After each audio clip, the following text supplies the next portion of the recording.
Dyma stori am sut mae un ysgol gynradd fach yn Llanelli yn helpu dŵr Cymru i newid y ffordd rydym ni yng Nghymru yn delio ag atal llifogydd yn ein carthosydd.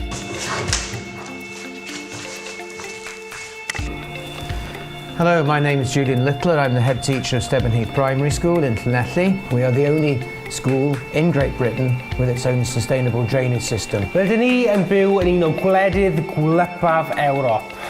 Iep, mae yna lot o law yn cwmpo fan hyn, fi'n gwybod. Mae hyd yn oed Caerdydd, ein prif ddinas gyda theitl dinas gwlypaf y Deyrnas Unedig, gyda dros 115 centimetr o law yn cwmpo bob blwyddyn. Peth da i'r ardd. Ond mewn cyfnodau lle mae glaw trwm yn cwmpo, mae hyn yn gallu dod â heriau mawr i ni gyd ar draws Cymru. Yn ardaloedd trefol heddiw, mae mwy o law yn llifo mewn i'n carthosydd, gan fod mwy o waith concrit yn cael ei adeiladu yn flynyddol, sydd yn meddwl bod llai a llai o lefydd i'r dŵr gael ei amsugno mewn i'r tir yn naturiol. Mae hyn yn golygu bod mwy o ddŵr i dŵr Cymru bwmpio a glanhau, sydd hefyd yn meddwl bod angen gwario mwy o arian a egni. Ac wrth gwrs, mae'n hinsawdd yn newid oherwydd cynhesu byd eang, sydd yn meddwl bod glaw trwm yn cwmpo yn amlach.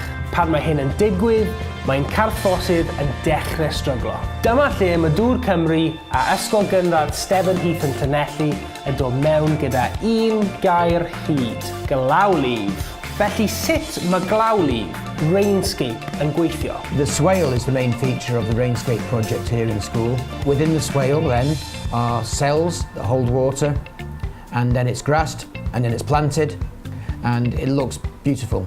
But we're actually using and recycling the water on site as well that falls here. The children use the recycled water to water the plants. They grow vegetables which are used in the school's kitchens for lunches. They sell the vegetables to parents. Stebbin Heath School's place in the community is very, very important, and this proves it. We're stopping flooding in the locality.